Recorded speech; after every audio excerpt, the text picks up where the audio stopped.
말씀 보겠습니다. 하나님의 말씀은 사도행전 2장 43절부터 47절 말씀입니다. 사도행전 2장 43절부터 47절입니다. 네, 한 절씩 교독하겠습니다. 사람마다 두려워하는데 사도들로 말미암아 기사와 표적이 많이 나타나니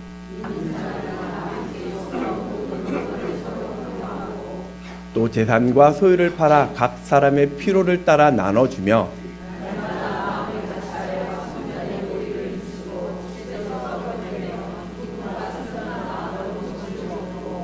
함께 읽겠습니다. 하나님을 찬미하며 또 온 백성에게 칭송을 받으니 주께서 구원받는 사람을 날마다 더하게 하시니라. 아멘.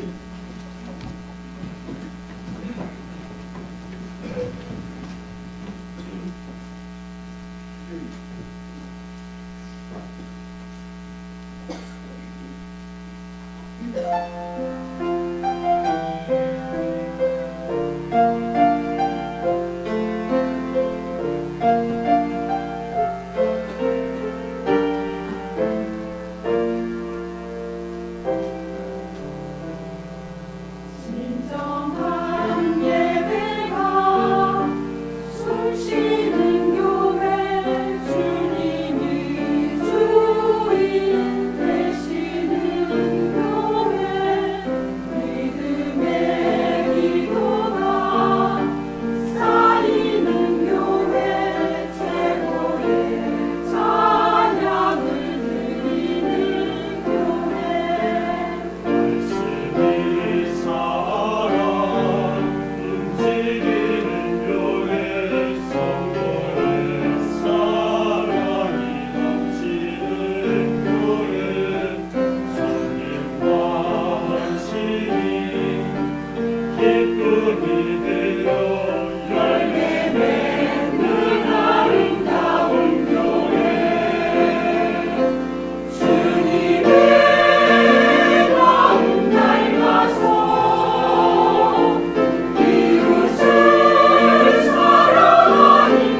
오신 여러분 환영하고 또 축복합니다.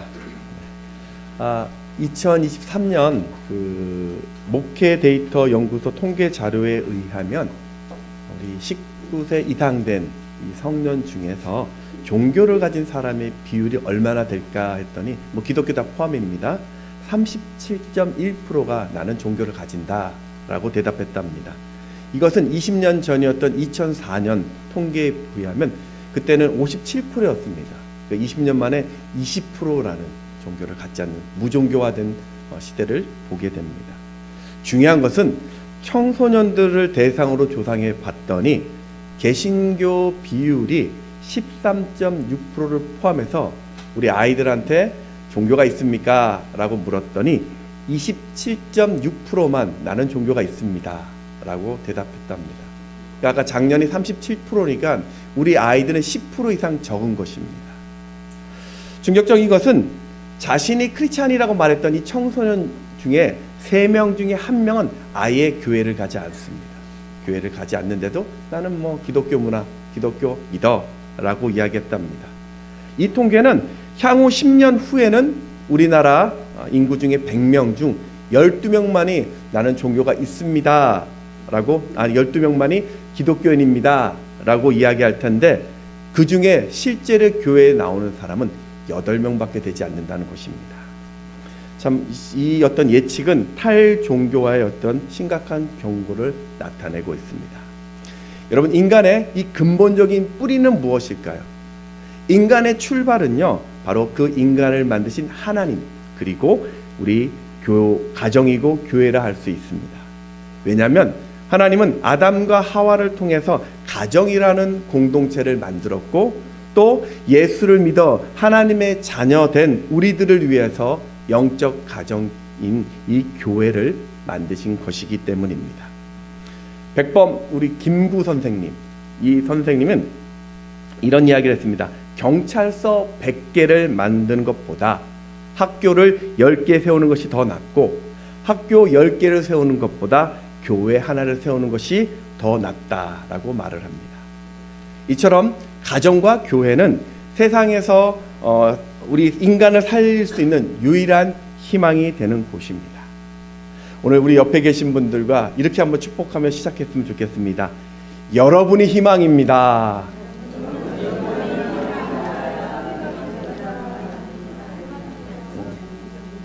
네. 오늘 이 자리에 나오신 여러분이 또 교회 예배 참석한 여러분이 바로 희망이라 할 수 있습니다. 자, 그럼 교회는 어떻게 만들어졌을까요? 구약시대 하나님은요, 성막과 이 성전을 통해서 이스라엘을 선택해서 이 교회를 삼으셨습니다. 그리고 신약에서는 주는 그리스도시요 살아계신 하나님의 아들이라는 그 신앙 고백 위에 교회를 세우십니다. 마태복음 16장 18절에 보면 또 내가 내게 이르노니 너는 베드로라 내가 이 반석 위에 내 교회를 세우리니 음부의 권세가 이기지 못하리라 라고 말씀하죠. 바로 이 고백 위에서 초대교회가 세워졌습니다. 오늘 본문은 초대교회 모습을 조금 우리가 교회 설립 주일을 맞아서 같이 한번 나누어 보려고 하는데요. 중요한 것은 이 초대교회 교인들의 모습은요, 언제나 교회를 중심에서 생활하였다는 것입니다. 사도행전을 쭉 보면요, 이 제자들이 흩어져 복음을 전했고 그리고 나서 언제나 예루살렘 교회로 와서 보고를 합니다. 빌립이 사마리아 성에서 복음을 전하여 놀라운 부흥이 일어난 이후에 그걸 또 교회에 와서 보고를 합니다. 사도 바울이 1차, 2차, 3차 전도 여행을 마치고 수많은 교회를 세웠고 이후에 자신을 파송한 안디옥 교회로 와서 또 보고를 하죠. 이렇게 교회는 그들의 삶의 중심이 되었습니다. 그런 관점에서 오늘 우리 문정제일교회가 여러분 인생의 중심이 되기를 소망합니다. 우리 교회 안에서 살아계신 하나님을 만나고 또 우리 문정제일교회가 인생의 최고의 행복을 주는 여러분의 교회가 되기를 주의 이름으로 축원합니다. 저는 이제 이 교회 설립 42주년을 맞아서 그러면 하나님이 기뻐하시는 교회의 모습이 무엇일까? 하나님이 원하시는 진짜 행복한 교인의 모습은 무엇일까? 또 세상이 인정하는 참 좋은 교회가 어떤 교회일까? 오늘 본문을 통해서 세 가지로 답을 찾아보려고 합니다. 첫 번째는 참 좋은 교회는 예배가 그 삶의 중심이 됩니다. 오늘 42절에 보면 그들이 사도의 가르침을 받아 서로 교제하고 떡을 떼며 오로지 기도하기를 힘쓰니라. 이 46절에도 보면 그들이 날마다 마음을 같이하여 성전에 모이기를 힘썼습니다. 47절에 보면 하나님을 찬미한다라는 말이 있죠. 본문에는 예배라는 단어는 나와 있지 않지만 말씀과 기도 가운데 성전에 모이기를 힘쓰는 그 모습, 또 하나님을 찬미하는 이 모습은 바로 예배하는 모습입니다. 사실 제자들은 지금 여기에 있으면 안 됩니다. 여기서 예배하면 안 돼요. 왜냐하면 지금 부활하신 예수님이 이곳에 계시지 않았습니다. 승천하셨죠. 지금 예루살렘에는 예수를 죽인 대제사장들과 종교인들이 시퍼렇게 살아 있습니다. 그들은 예수 믿는 이 제자들을 가만히 두지 않을 것입니다. 이런 살벌한 분위기라면요, 지금 제자들은 얼른 도망가야 합니다. 그런데 오늘 제자들의 모습은요, 언제 체포될지 모르는 그런 긴박한 상황 속에서도 예배 드림에 소홀하지 않았습니다. 왜 그랬을까요? 예배가 바로 그들의 삶이었기 때문입니다. 예배는 여러분, 내가 사랑하는 하나님을 만나는 것입니다. 예배는요, 내가 하나님을 존중히 여기는 것입니다. 예배는 내가 하나님께 기쁨을 드리는 것이에요. 때문에 그들은 이 예배에 목숨을 걸었습니다. 시편 46편 10절에 보면 이르시기를 너희는 가만히 있어 내가 하나님됨을 알지어다. 내가 문나라 중에서 높임을 받으리라. 내가 세계 중에서 높임을 받으리라 하시도라. 우리가 알고 있는 사울왕 또 다윗왕, 언제나 구약 성경에 보면 믿음의 어떤 본이 되는 두 모델입니다. 이 두 왕의 차이가 무엇일까요? 바로 예배라고 할 수 있습니다. 성경에 보면 이 사울 왕이 예배에 관심이 있었다는 기록이 나와 있질 않아요. 사울이 왕이 되기 전에 엘리 제사장 때 이스라엘은 이 블레셋과 전쟁을 했는데 크게 패했습니다. 그리고 하나님의 임재의 상징인 이 언약궤를 빼앗겨 버렸습니다. 그래서 이 언약궤가 성막에 있는 것이 아니라 블레셋 국경에 이 아비나답의 집에 그냥 20년 동안 방치되어 있었습니다. 사울이 왕이 되었는데요, 한 번도 그 언약궤를 가져올 생각을 하지 않습니다. 그저 자신이 위급할 때 언약궤를 찾았지만 하나님 앞에 예배하는 것에 대해서는 관심이 없었습니다. 우리가 알고 있는 다윗의 위대함, 그는 늘 예배자였습니다. 왕이 되자마자 그는요, 언약궤를 찾아옵니다. 그래서 역대상 15장 29절에 보면 언약궤가 예루살렘으로 돌아오니까요, 이 다윗이 너무나 좋아가지고 바지가 내려올 정도로 춤을 추고 뛰놀았다라고 표현합니다. 그 29절에 보면 뛰논다라는 이 원어적인 표현이요, 토끼처럼 깡충깡충 뛴다라는 뜻입니다. 빙글빙글 돌다라는 뜻이 뛰놀다라는 표현입니다. 자, 한번 생각해 보십시오. 다윗이 한나라의 왕입니다. 왕관도 쓰고 멋지나마 옷도 입고 있었을 것입니다. 주변에 사람들, 백성들이 엄청 많이 모여 있었을 것입니다. 그런데 그곳에서요, 까르르 까르르 거리고 토끼춤을 추고 있는 다윗 왕의 모습을 생각해 보십시오. 바지가 벗겨질 정도로 미친 듯이 몸을 흔들고 있는 다윗 왕을 한번 생각해 보십시오. 이거 왕으로서 위신이 좀 서지 않는 모습 아닙니까? 다윗은요, 평생 소원이 하나 있었습니다. 시편 27편 4절입니다. 같이 한번 읽습니다. 시작. 내가 여호와께 바라는 한 가지 일, 그것을 구하르니 곧 내가 내 평생 여호와의 집에 살면서 여호와의 아름다움을 바라보며 그의 성전에서 사모하는 그것이라. 이 다윗의 평생 소원은요, 성전에서 하나님의 아름다움을요 찬양하는 것이었습니다. 다시 말해서 하나님의 임재가 있는 그 예배에 참여하는 것이 이 왕의 평생 소원이었습니다. 하나님은 예배가 그 삶의 중심이 된 그 다윗을 축복하는데요, 바로 통일 왕국의 첫 번째 왕으로 세우고요, 그 가문에서 메시아가 또 태어나는 영광을 누리게 하였습니다. 우리 제2차 세계대전 때, 그때 영국군이 독일군과 전쟁을 하게 되었습니다. 근데 당시 어떤 그 전력, 군사력을 보면 영국군이 독일군에 비해서 너무나 형편이 없었습니다. 영국 백성들은요, 그 전쟁의 두려움 때문에 그 벌벌 떨고 있었을 그때 영국 수상이었던 이 처칠은 당시 성공의 주교였던 이 윌리엄 템플에게 그 연설을 좀, 국민 연설을 좀 부탁했습니다. 이 템플 주교는요, 이런 연설을 합니다. 여러분, 지금은 하나님께 예배할 때입니다. 만일 우리가 진정 하나님께 예배할 수 있다면 지금 이 전쟁은 결코 큰일이 아닙니다. 왜냐하면 전능하신 하나님이 능히 이 전쟁을 승리하게 하실 것입니다. 그 이후에 영국 백성들은요, 매 주일마다 교회에 가서 예배를 합니다. 그리고 그 전쟁은 승리하게 되죠. 근데요, 아이러니하게 오늘날 영국 교회는 죽어가고 있습니다. 기독교 진리를 사수했고 전 세계 선교사를 파송했던 영국, 한국에도 최초의 순교자인 이 토마스 선교사를 보낸 나라인데요. 지금 그 나라의 영국은요, 예수 믿는 사람이요 한 50% 정도 된다고 합니다. 전 국민의 반은 나 예수 믿습니다 라고 영국 국민이 이야기하는데요, 진짜 주일에 교회 가는 그 성도수는요 전 국민의 5%가 되지 않는다고 합니다. 지금 영국 교회는 거의 성도가 없고요, 곳곳마다 마을마다 있었던 그 모든 교회는 텅 빈 채로요, 그저 관광 수입으로 연명하는 자선단체가 되어버렸습니다. 그 위대한 영국 교회가 왜 이렇게 초라해졌을까요? 하나님의 절대적인 가치 대신에 세상의 가치를 추구하던 그 세속화된 예배 때문이라고 이야기합니다. 미국은 어떨까요? 하나님을 찾고 예배했을 때 그 부흥했던 그 미국도요, 예배를 무시하면서요 점점 어려워지기 시작합니다. 한국도 하나님을 뜨겁게 예배했을 때는요 놀라운 부흥을 경험했는데요, 오늘날 그 예배가 식어져 가고 있고 점점 우리는 기독교 문화에만 만족하는 그 실정이라고 합니다. 여러분, 우리는 이 땅에 예배자로 부름 받았습니다. 우리 하나님은요 예배 받기 합당하신 분이십니다. 그러니 여러분, 우리는 예배를 우습게 보면 안 됩니다. 습관적인 예배에 만족해서는 안 됩니다.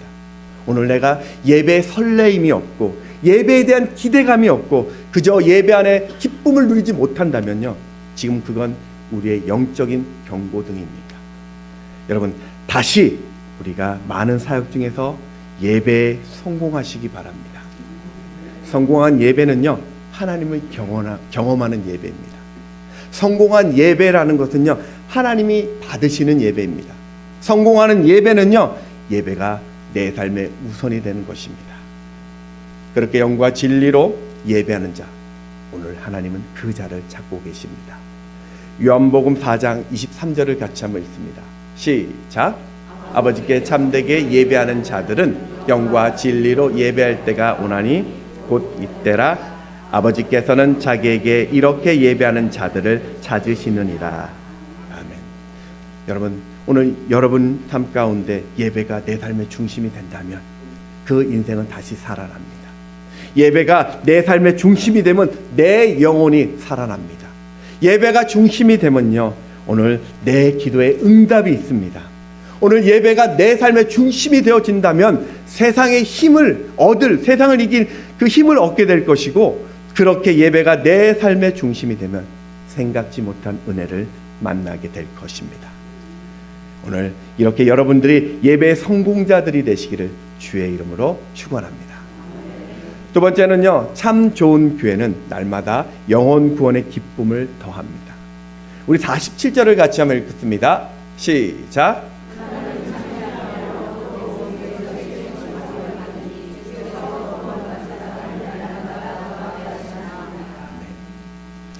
오순절 성령이 임한 후 초대교회는 폭발적인 부흥을 맛봅니다. 그들은 한 번의 집회로 3,000명의 새신자가 등록했습니다. 초대교회는 여기서 멈추지 않았습니다. 그 사도행전 5장 42절에 보면요, 그들이 날마다 성전에 있던지 집에 있던지 예수는 그리스도라고 가르치고 전도하기를 그치지 않았다라고 이야기합니다. 이후에도 셀 수 없는 무리들이 끊임없이 교회에 등록했고 예수를 핍박했던 제사장들조차도 예수를 믿기 시작합니다. 우리 사도행전 6장 7절을 같이 한번 읽어볼까요? 시작.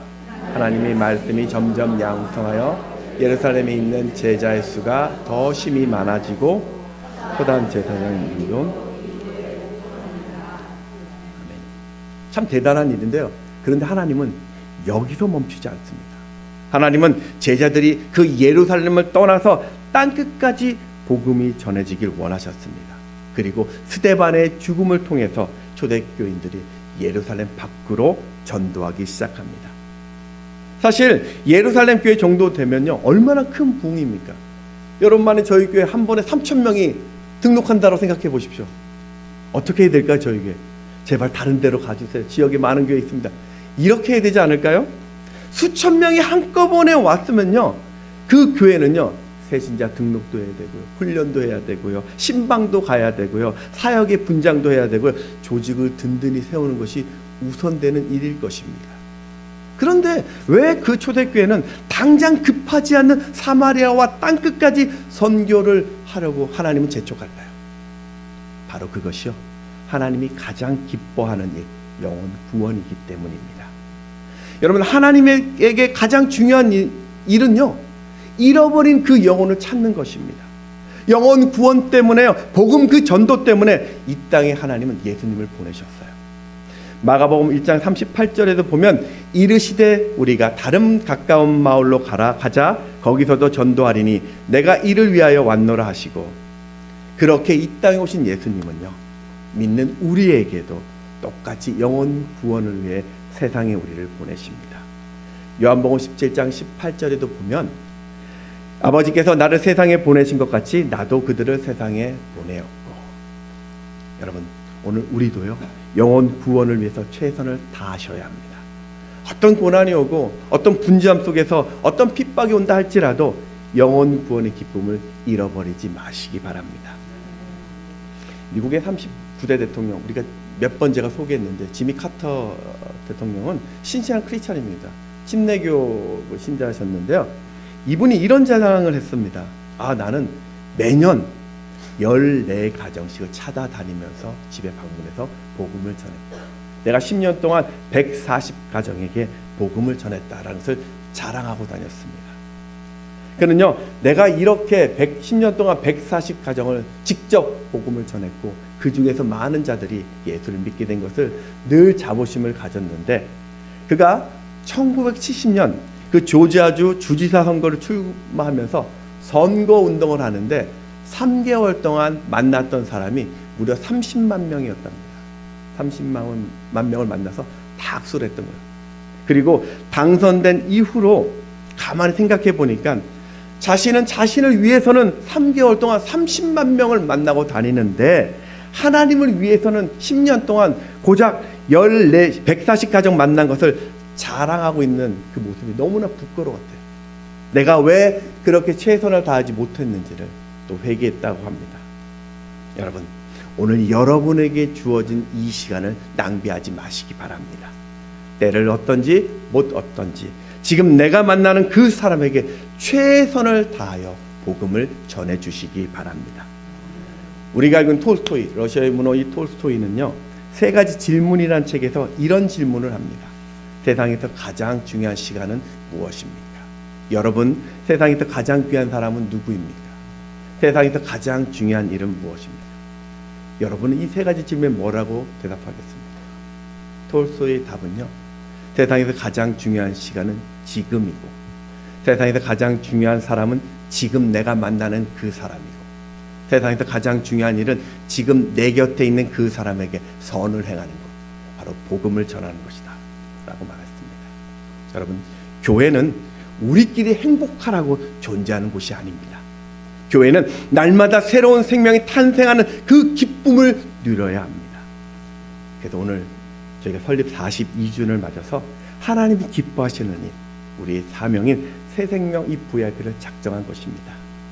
여러분이 5월달까지 날마다 기도를 품으시면서 그 영혼이 돌아오도록 예수 전하는 땀을 흘리시기 바랍니다. 직장에서도 열심히 일하십시오. 그리고 그때 만나는 그분에게 복음을 전해 주십시오. 취미 활동을 하면서도요, 취미로만 끝내지 마시고 그 취미를 통해서 예수를 전해 주십시오. 가정에서도 열심히 식사하고 또 열심히 가정을 또 섬기면서 예수를 소개해 주십시오. 학생이십니까? 열심히 공부하고요, 내 친구에게 그 예수를 전해 주십시오. 그렇게 영혼 구원의 기쁨을 누리고 하나님 앞에 후회하지 않은 인생을 사시기를 주의 이름으로 축원합니다.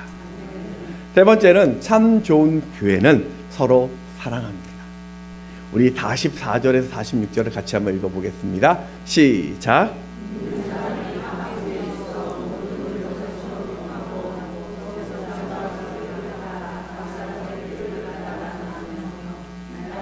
마음을 같이하여 성도를 힘쓰고 집에서 떡을 떼며 기쁨과 순전한 마음으로 음식을 먹고. 초대교회는 이렇게 모이기 힘썼습니다. 그리고 서로 물건을 주고받았고요, 또 서로의 필요를 스스로 채워줬고요, 서로 자신의 집을 오품하면서 음식을 함께 했습니다. 이것은 초대교회가 그저 말씀이나 기도만 했던 단체가 아니라 바로 서로에게 자신의 시간과 재산까지 나눈 그런 공동체였음을 보여줍니다. 오늘 본문에 나왔던 함께, 서로, 같이라는 단어가 반복되고 있는 것은요, 이런 나눔이 그저 단회적인 이벤트가 아니라 지속적이고 반복적인 행위였음을 보여줍니다. 아니, 초대교회에 도대체 뭐가 있었길래 이렇게 자발적인 헌신들이 일어났을까요? 이것은요, 말씀과 기도로 하나님의 교제가요, 회복되니까 사람과의 사랑의 교제가 회복된 모습입니다. 초대교회 교인들은 교회가 예수님의 죽으심과 부활로 탄생한 예수님의 몸이라는 것을 알았어요. 에베소서 2장 23절에 보면 교회는 그의 몸이라 라고 이야기하죠. 그리고 우리가 주의 사랑으로 그리스도의 몸된 교회를 이루어가는 한 지체라는 것은 그들이 알고 있었습니다. 에베소서 4장 16절의 말씀을 같이 한번 읽습니다. 시작. 그래서 온몸이 각 마디를 통하여 도움을 받음으로 연결되고 결합되어 각 지체의 분량대로 역사하여 그 몸을 자라게 하며 사랑 안에서 스스로 세우느니라. 아멘. 그리스도의 피로 구원받은 초대교인들에게 교회는 서로가 서로를 붙잡아주고 한 몸을 이루는 신앙의 공동체이자 사랑의 공동체였습니다. 이들은 혼자가 아니었어요. 예수님 때문에 슬픔과 기쁨을 똑같이 나눈 동반자였습니다. 서로의 삶 속에서 서로 조금 더 한 걸음 더 깊이 들어가서 함께 살피고 보호해 주었습니다. 그래서 이들은요, 누구보다도 교회를 사랑한 것이었습니다. 그들은 교회가 좋아서 날마다 모였습니다. 교회를 사랑해서 기꺼이 자신의 것을 내어줄 수 있었습니다.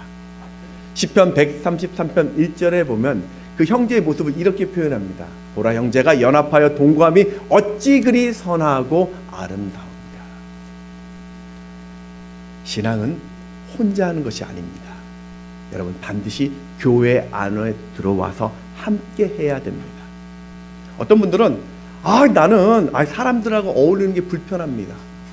나는 잘 알지도 못하는 그 사람하고 굳이 내가 그럴 필요가 있겠습니까? 괜히 어울렸다가 상처나 받고 오해나 받고 그냥 저는 열심히 예배만 드리겠습니다. 여러분, 암세포 아시죠? 암세포. 이 암세포가 뭘까요? 암세포는요, 쉽게 이야기하면 머리의 통제를 받지 않는 세포를 이야기합니다. 인체에 있는 모든 세포는요, 머리의 통제를 받습니다. 그래서 세포 중에 손상되거나 오염된 세포는요, 그 몸의 건강을 위해서 때로는 죽이기도 하고 죽어야 하는 거죠. 근데 이 암세포라는 녀석은요, 그런 머리의 통제를 받지 않고 오직 자신만 생각합니다. 그래서 몸의 영양분도 가로채고 거기 있으면 안 되는데 그 주변과 상관없이 자기만 성장하다가 결국은 몸의 기능을 마비시키고 생명을 잃게 하는 것이, 이게 암세포의 모습이라 할 수 있습니다. 제가 예전에 한번 소개한 적이 있죠. 그 미국 캘리포니아 북부에 있는 레드우드 국립공원에 보면 레드우드라는 삼나무가 있습니다. 이 나무가 지구상에서 가장 큰 나무입니다. 나무 평균 둘레가 직경 한 7m 정도 됩니다. 사람이 있죠. 사람 3명이 있는데 저거보다 더 큽니다. 그리고 삼나무 높이가 112m 정도 됩니다. 그러니까 아파트 30층 정도가 나무 높이에요. 수명도 한 2000년 이상 사는 나무입니다. 근데 이런 나무의 뿌리가 몇 미터인 줄 아십니까? 3미터밖에 되지 않아요. 아파트 세웠는데 그 아파트 밑에 골조가 3미터밖에 되지 않는다면 어떻게 될까요? 쓰러지고 무서워 살 수 있겠습니까? 그런데 어떻게 3미터밖에 뿌리가 되지 않는 그 약한 뿌리로 저렇게 수백 미터가 되는 거목을 지탱할 수 있을까요? 심지어 이 나무들은요, 시속 50km의 강풍 속에서도요, 끄떡없이 버텨냅니다. 그 비결을 과학자들이 찾아보니까요, 이 나무들이 군락을 이루고 살고 있대요. 그런 군락을 이룰 수 있도록 이 나무가 자신들의 가지를 꺾어서 어린 나무들이 자랄 수 있도록 공간을 마련해 준답니다. 그리고 자신이 먹을 양분도 그 어린 묘목의 나무에게 나눠줘서 그 어린 나무가 같이 성장하게 만든대요. 그리고 이 나무들이 서로 뿌리가 얽혀버리는 겁니다. 3m밖에 안 되는 작은 뿌리지만 그 밑에 군락을 이루는 그 뿌리들이 같이 땅과 같이 얽혀버려 있는 겁니다. 이렇게 서로 든든하게 붙들고 있다 보니까요, 강풍에도 흔들리지 않는 그런 든든한 나무가 되었다고 합니다. 그래서 이 레드우드 나무의 별명이요, 더불어 사는 나무라고 합니다. 여러분, 하나님은요, 우리도 이 레드우드 이 나무처럼 함께 더불어 살도록 해오셨습니다. 세상의 환난과 핍박과 유혹 많은 이 땅 가운데서도 우리가 망하지 않도록 교회라는 이 공동체 속에서 서로 붙들어주고 사랑하고 그렇게 섬기도록 만드신 것입니다. 여러분, 혹시 여러분 생각 가운데 교회는 사랑이 없다 그렇게 생각하십니까? 나는 교회 안에서 상처만 받았어. 나는 교회 안에 왔더니 소외만 당해. 그럼 여러분, 먼저 여러분이 그 부서에 가셔서 나누어 주십시오.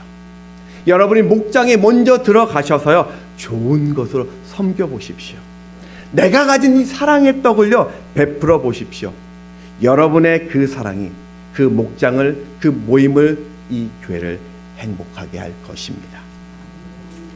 특별히요, 좀 서로에게 우리가 이 사랑의 표현을 좀 자주 했으면 좋겠어요. 참 우리가 잘 안다는 게 사랑한다는 말, 감사한다는 말, 덕분에라는 말 잘 못하는 것 같습니다. 여러분, 당신 덕분에 내가 예배가 기다려집니다. 당신 덕분에 내가 힘을 얻습니다. 당신 덕분에 우리 교회가 든든해졌습니다. 당신을 만난 것이 나에겐 행운입니다. 우리 옆에 계신 분들한테 이렇게 한번 고백해 보십시오. 당신 덕분에 신납니다.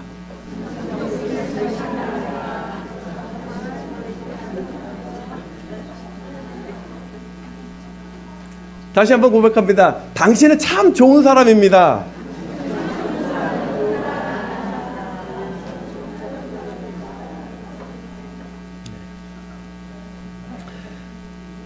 오늘 숙제입니다. 오늘 5명 이상은 꼭 당신 덕분에 내가 살만납니다. 당신 덕분에 참 좋습니다라는 고백들을 좀 해주시기 바랍니다. 자, 말씀을 뵙겠습니다. 교회는 여러분 다양한 사람들이 모입니다. 그리고 이 교회는 사탄의 집중적인 공격을 받는 곳이기도 합니다. 때문에 우리가 의도하던 의도하지 않던 간에 늘 상처와 분쟁과 다툼이 일어나기도 합니다. 그런데 오늘 이 초대교회 공동체는 이런 문제들을 다 극복하고 건강하게 성장하였습니다. 어떻게 이런 기적 같은 공동체가 될 수 있었을까요? 그 답은 사도행전 2장 4절에 보면 그들이 다 성령의 충만함을 받고 라고 말합니다. 예수님이 승천하시고 마가 다락방에 120명의 성도들이, 제자들이 모여서 기도했더니 하나님께서는 그들에게 성령의 충만함을 주셨습니다. 그 성령의 임함으로 교회가 시작된 것입니다. 여러분, 성령님은요, 하나님의 영이고 예수님의 영이십니다. 성령 충만이라는 것은요, 하나님으로 내가 충만해지고 예수님으로 충만해지는 겁니다.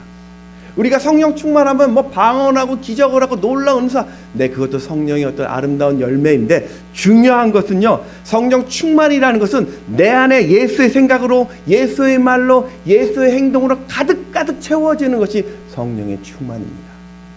그래서 우리가 성령 충만하지 않으면요, 우리의 예배가 힘을 잃어버립니다. 우리가 성령 충만하지 않으면요, 전도의 사명을 내가 감당할 수 없습니다. 내가 성령 충만하지 않으면 우리는 하나님을 향하여, 지체를 향하여 사랑할 수 없게 되는 것이죠. 그러니 오늘 성령 하나님을 사모하시기 바랍니다. 내 힘으로 살지 마시고요, 매 순간순간마다 그 성령의 능력으로 살아가시길 바랍니다. 우리의 모든 그 악함, 그 죄, 그 연약함에서 자유 주시는 성령 하나님의 계심을 믿으시기 바랍니다. 고린도후서 3장 17절에 보면 주는 영이시니 주의 영이 계신 곳에 자유가 있느니라. 특별히 오늘 여러분에게 기도의 부탁을 드립니다. 오늘 우리 교회가 다시 성령의 바람이 불도록, 성령의 불이 뜨겁게 타올라서 오직 예수만 자랑하는 교회가 될 수 있도록, 예배가 회복되고 생명이 살아나고 사랑으로 하나 되는 참 좋은 교회가 되도록 기도해 주시기 바랍니다. 오늘 좋으신 하나님 때문에 내가 살고 우리의 가정이 살고 우리의 교회가 살고 지역을 살리는 그런 위대한 부흥을 갈망하는 저와 여러분 되시기를 주의 이름으로 축원합니다. 우리 함께 찬양하겠습니다.